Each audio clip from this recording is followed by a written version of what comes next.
Hello folks, welcome to TopekaKnives.com. What we're looking at here is a Tac-Force model TF-712BK, and it has a aluminum handle which is knurled for better grip. It has a glass breaker on the end. It has a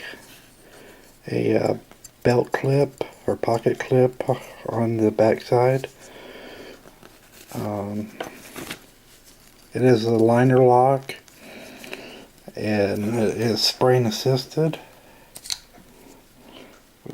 Really smooth action on the spring assist. It's got a dagger type blade. The blade is stainless steel with a black coating on it.